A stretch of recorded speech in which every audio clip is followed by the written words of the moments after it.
Good evening there, everybody. What is happening? Hopefully, y'all are having a wonderful day today.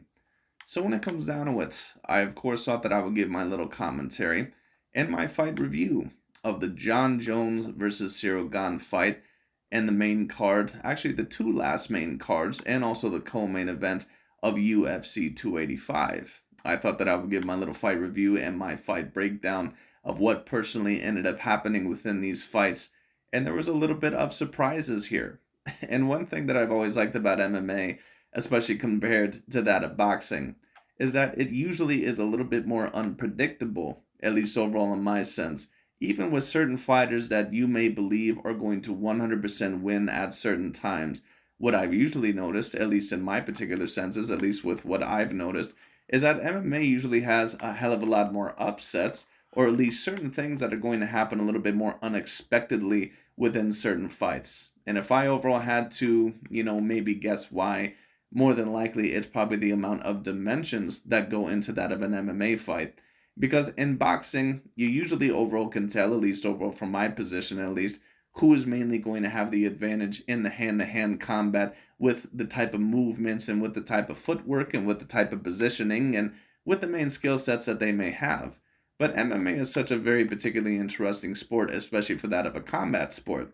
Because if a particular fighter cannot necessarily compete with the striking of a particular individual, or if the height of the reach, they may decide to go to the ground. They may decide to go to the clinch, or they may decide overall to use their Brazilian Jiu Jitsu or that of wrestling, that of Sambo, something of that sort. And maybe if they can't necessarily compete with that of the hand striking, but they would still prefer to strike, maybe they'll use their legs. Maybe they'll go after the legs overall with their legs. Maybe they'll try overall to go to the body and mix it up with their hands. Point being, overall, at least in my view, is that MMA certainly has its share of surprises. And in my opinion, there were two great surprises overall that ended up happening today, at least in my view. Now, I ended up going 1-1, I believe, within the two main events. I believe that most people, including myself, picked Valentina Shevchenko to win the fight over that of Alexa Grasso. But of course, Grasso was able to pull off the upset over Valentina Shevchenko. And I'll probably talk about that fight first before I talk about the John Jones versus Ciryl Gane fight. But the other surprise overall on this card, not necessarily that John Jones ended up winning the fight. I did predict him overall to win the fight because I thought that he was going to be the more experienced and the all around more skilled fighter. But I certainly did expect a bigger fight overall than what ended up happening. And of course, for those of you that did not hear the results, John Jones ended up pretty much dominating the fight. But I don't even know if I can say dominated it because usually dominating means that you dominated it over a certain amount of time.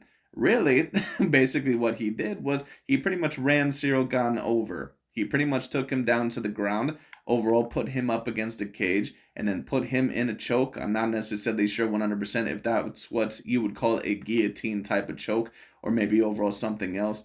But it looked almost very similar to the type of choke that he put Lyoto Machida in when overall he submitted him and made him pass out. But John Jones, of course, proved once again that not only is he an all-time great fighter, but that more than likely he is probably the greatest fighter that we've ever seen in that of mixed martial arts, or at least within that of UFC's history. So it is what it is. But anyways, before I get into all that and my little breakdown of what potentially happened overall, I'm also going to get into that of the Valentina Shevchenko versus Alexa Grasso fight. And of course, Valentina Shevchenko, not only did she end up losing that fight, she of course ended up getting submitted against that of Alexa Grasso, which was a little bit of a shock to me because Alexa Grasso, all in all, she did end up losing a couple of fights in her career. She was never a bad grappler necessarily, but I believe one of the fights that she ended up losing in her career, now maybe I'm wrong about this, maybe I'm thinking of another fighter, but I thought that one of the fights that she ended up losing in her career was against the Latino wrestler over Carla Esparza. But perhaps I'm thinking of another fighter there that I can't necessarily remember. Maybe that could have been Claudia Gadelha, I can't necessarily remember. But I thought that Alexa Grasso ended up losing to her in a grappling match. I can't necessarily remember. But either way, Grasso did show a great amount of heart. She did show that she was willing to mix it up with Valentina Shevchenko. Now, in my opinion, why did Valentina Shevchenko end up losing this fight when the majority of the time she usually ends up dominating opponents? I think that Alexa Grasso was able to expose overall certain holes in Valentina Shevchenko's game, probably combined with a little bit of the fact that I think that Valentina Shevchenko has been so dominant for so long that more than likely she probably did not expect Alexa Grasso overall to be as competitive overall as what she was. But one thing I will say is this, excuse me, Alexa Grasso very early on did show very early on that she was competitive in that of the striking, and mainly Valentina Shevchenko was mainly outdoing her in most of the categories, outstriking her at least mainly, and mainly of course outgrappling her.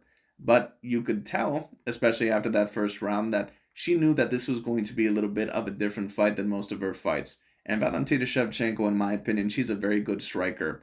But that Muay Thai style, a lot of the times, those fighters can fight a little bit too stiff. They can fight a little bit too tall. And sometimes their chin is wide open in the air. Now, I don't think that Valentina Shevchenko's chin is wide open in the air, and she doesn't have the worst head movement that I've ever seen. But the problem with a lot of Muay Thai fighters, and the problem with Valentina's movement, in my opinion, is that her movement is not really great lateral movement. Meaning what? That Valentina all the time does not really move greatly from side to side. And to be quite honest with you, Alexa Grasso does not really do the best either. And that's how you can tell a lot of the times the difference between that of a great boxer and that of a great MMA fighter. MMA fighters, a lot of the times, they don't usually get practice overall with great lateral movement, at least from what I've seen. Now, there's a few overall that do utilize it. John Jones at times is able to utilize it very decently well. Conor McGregor, when he was at the top of his game, was able to utilize it. But that's because Conor McGregor also was taught a little bit of boxing. So when it came down to it, that is one of the main differences that I usually notice between that of a boxer and that overall of an MMA fighter. Excuse me. Is that they usually use a lot of better lateral movement when you take a look at a fighter like a Vasily Lomachenko, for example. What Lomachenko will do is that he will move to your side or move in a different position to try to hit you overall, to get a better positioning on you, to hit you in a better position, while at the same time to pretty much get in a better defensive position so you are not able to hit him. And Valentina Shevchenko, in my opinion, she is going to have to work on that a little bit if she possibly overall does not also want to lose the rematch against Alexa Grasso. But do I think that she's going to be super successful with that? I'm not necessarily sure. But to be quite honest with you, I'm not really sure if it's going to be a huge factor in the Alexa Grasso rematch, because Grasso, in my opinion, really doesn't have the greatest lateral movement either. A lot of MMA fighters, they fight very back and forth in a back and forth straight line. And there's only a select few that I see overall that are usually very, very good with lateral movement. And when a punch usually comes towards Shevchenko, she usually overall moves her hips and backs up overall, thrusting her hips overall forward and moving her head back, which is not necessarily the worst movement in that of an MMA fight. But once again, a lot of the time she does not have great lateral movement. She does not use her feet overall to get out of certain ranges, And with that, at times, it can create great counters overall with certain legs overall with a certain type of leg kicks that she overall likes to counter with when she, thrusts her hips forward and likes to move back. But at certain times, as you've seen in this fight with Alexa Grasso, sometimes it sets up overall certain fighters to know where her certain position is going to be. And Valentina Shevchenko's overall, her lack of lateral movement in this fight, in my opinion, it did cost her to get hit a couple of times in this fight. Now, overall, some people may ask, well, who did you have personally winning the fight? Because Valentina Shevchenko, of course, said at the end of the fight that I know that I was winning the fight, so, I'm not going to really sweat it that much overall. I'm going to come back stronger, blah, blah, blah. And certain people I've seen, on comment sections, they said, well, I didn't have Valentina Shevchenko winning the fight. In my opinion, Shevchenko, she was clearly winning the fight. In the first round, I thought all in all that it could have potentially went either way because Grasso did look to hurt her a little bit, but I still thought that Shevchenko possibly could have pulled it out. Second round clearly was going to Shevchenko. Third round clearly went to Shevchenko, in my opinion, as well. But the fourth round, once again, was starting to become a little bit more competitive.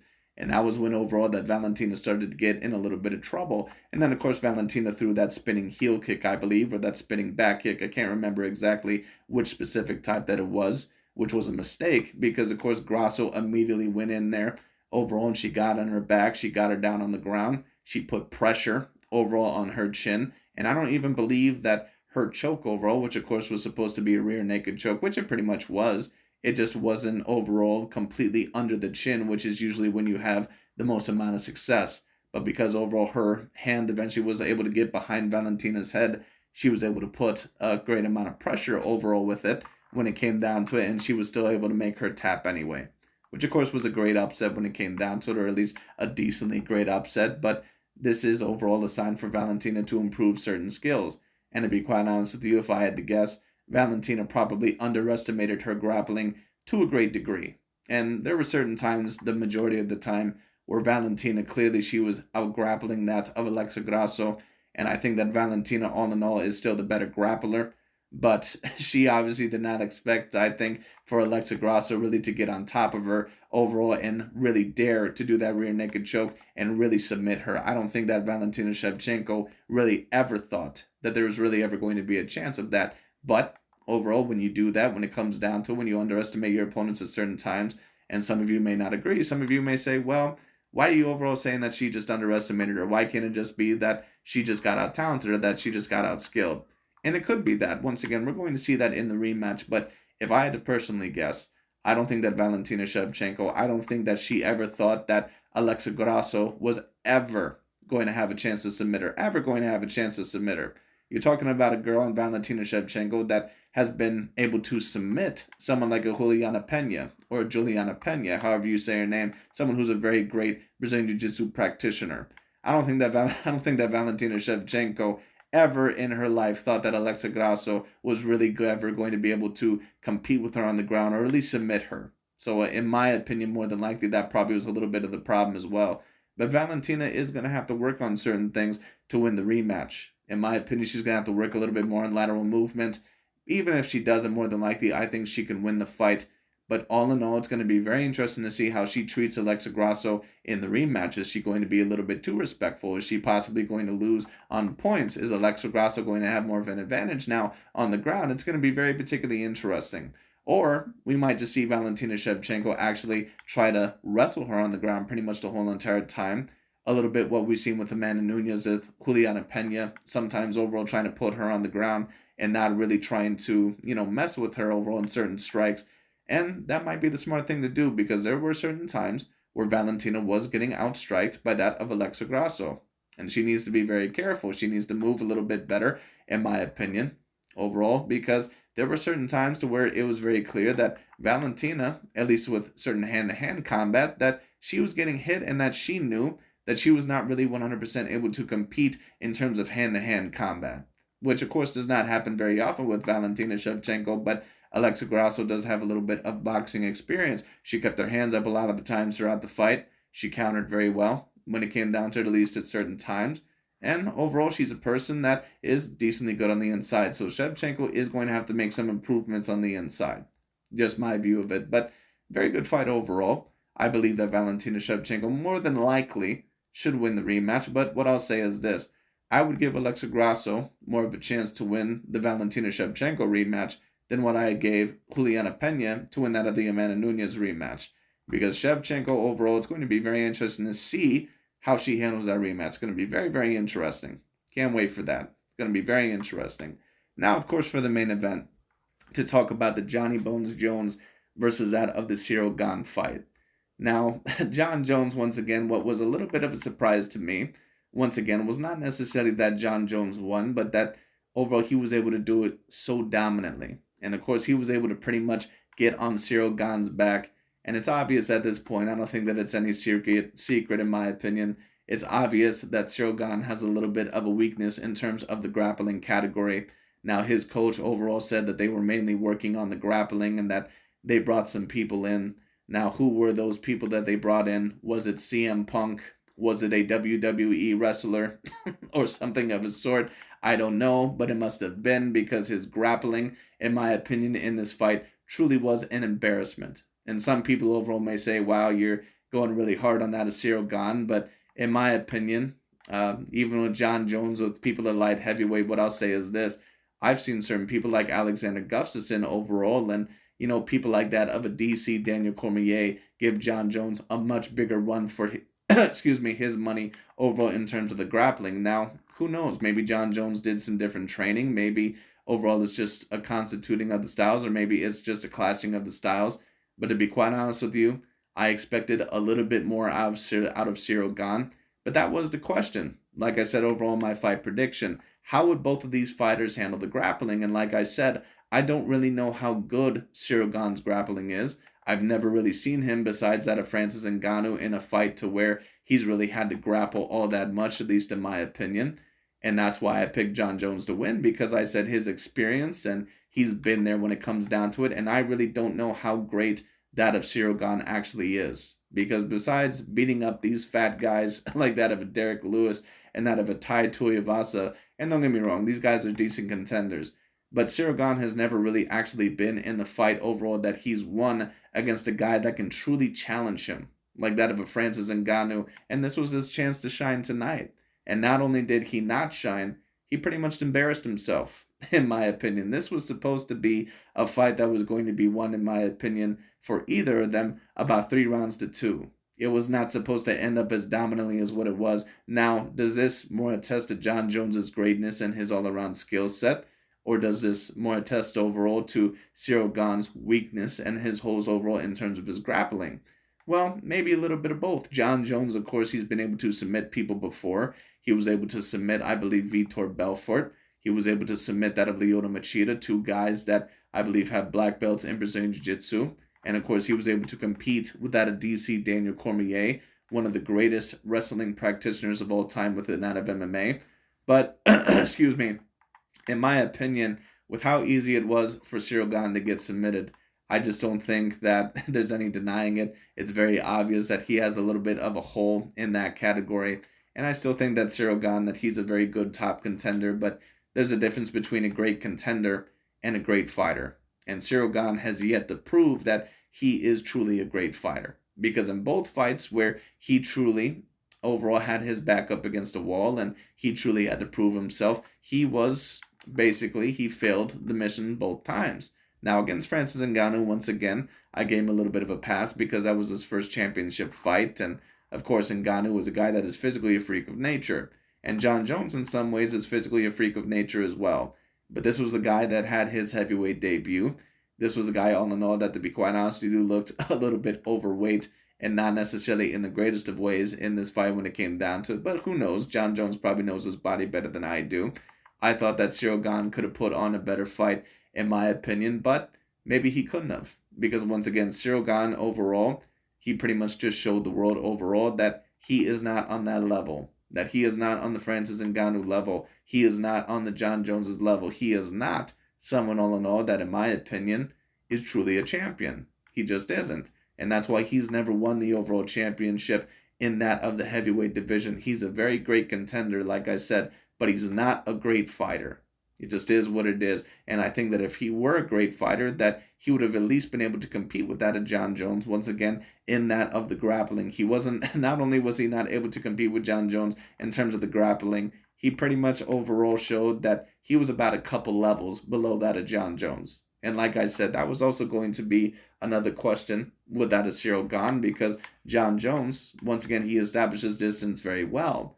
And it was going to be very interesting to see how both of these fighters were going to handle each other inside that of the clinch. Well, once John Jones got a hold of that of Ciryl Gane and took him down to the ground, it was all over. It was all over. He put him up against the cage, and he put him either in some type of a guillotine choke or some type of choke overall that he put him in up against the cage, got under the chin very early, and it was all over. The fight was over, I believe, within less than 3 minutes.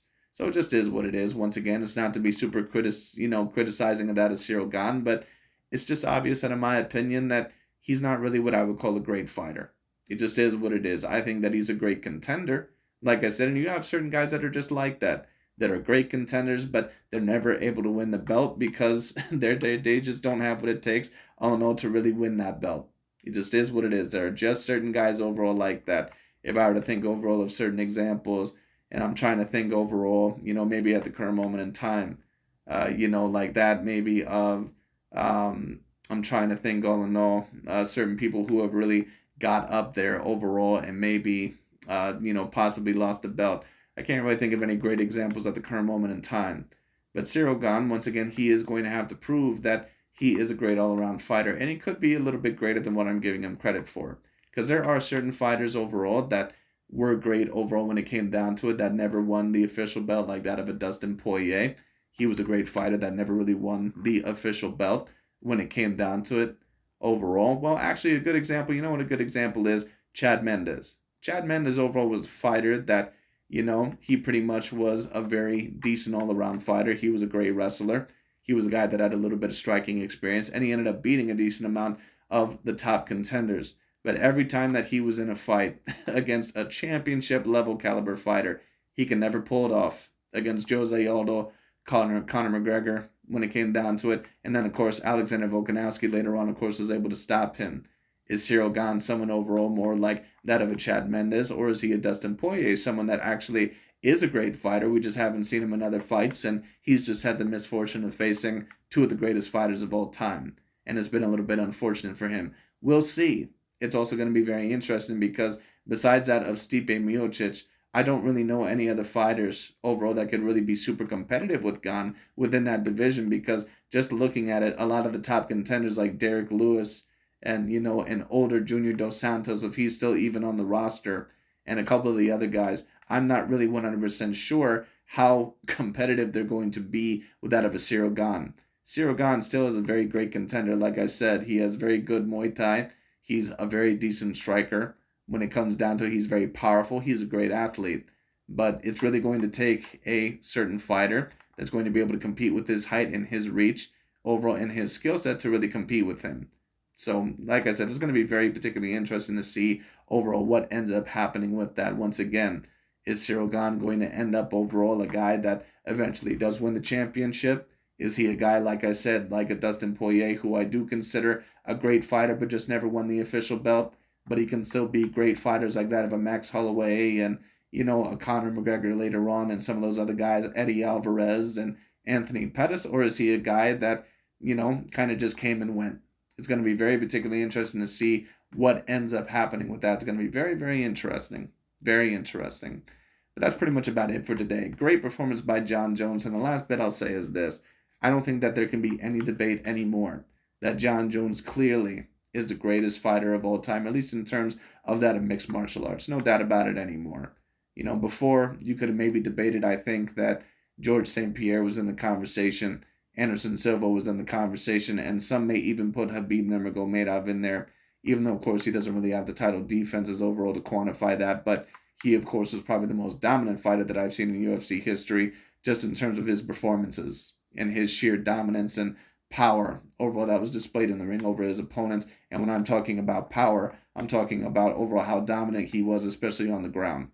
But, it is what it is. Anyways, but Jon Jones, with the amount of title defenses, with the wins that he has, and the fact that he's also now a double champion, the fact that he was now able to win in that other light heavyweight division and able to win the heavyweight title, especially with that much of ease, it proves overall, in my opinion, that Jon Jones, that he clearly is the Michael Jordan, the Tom Brady overall of his sport. He is the guy that clearly, by consensus, in my opinion, has to be the best.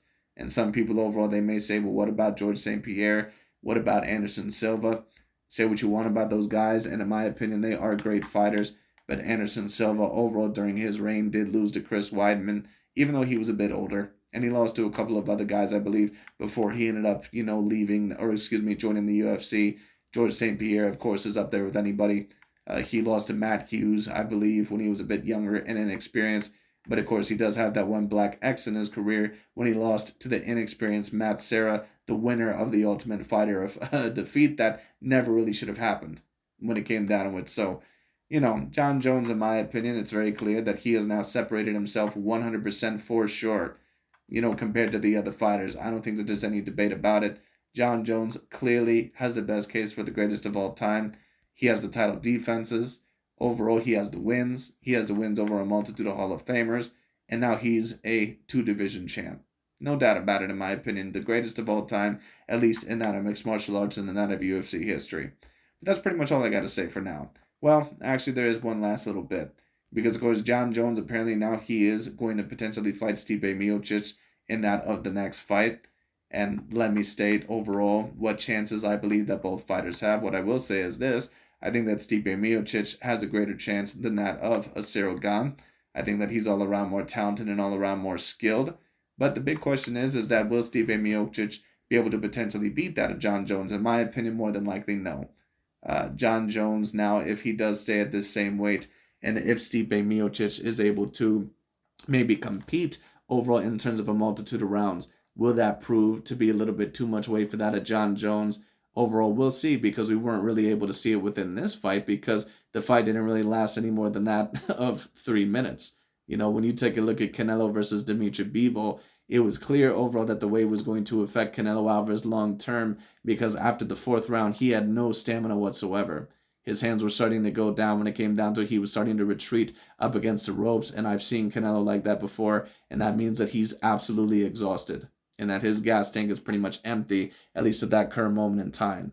You know, so it is what it is. Will that maybe happen with Jon Jones against Stipe Miocic, someone who is more experienced, probably more talented? We'll see, but Stipe Miocic is also 40 years old. The last fight that he ended up happening in his career, he ended up getting knocked out brutally against that of Francis Ngannou. I don't know if he's going to have the confidence, and he is going to be 40 years old. So we'll see what happens. But even if you're talking about a fight between these two fighters, prime v prime, it would have been very interesting to see Stipe and that of Jon Jones prime v prime. And this is still going to be probably in somewhat of an A-grade win in Jon Jones's career if he does beat that of Stipe Miocic, because he's still the number 2 contender within that of the heavyweight division.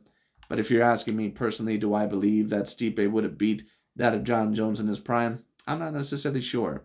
Who knows? Stipe, of course, is the greatest heavyweight that I personally ever seen.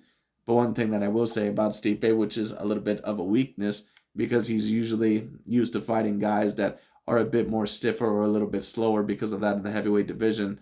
When he fought DC Daniel Cormier, he did end up getting hit quite a bit, at least with certain head strikes, because Stipe sometimes is a little bit too stiff with his head. And that's why, in my opinion, overall, that's probably why Jon Jones will end up winning that fight. And if I had to have favored one of the two fighters in a fight, prime v prime, unless Stipe, of course, could have out-grappled him and really got him in some problems with that of the wrestling, I more than likely would have favored Jon Jones. But you never know. You never know, so we'll see. But anyways, that's really about it for today. As for Ciryl Gane, we'll see overall where he goes. I think that he's still a very great contender. But we're going to see later on how great of a fighter he truly is. Because once again, he was able to beat up the guys that, in my opinion, clearly were not on his same level. And he did very good against some of the great top contenders. But against guys that, in my opinion, really did not have that great of a chance against him in the first place.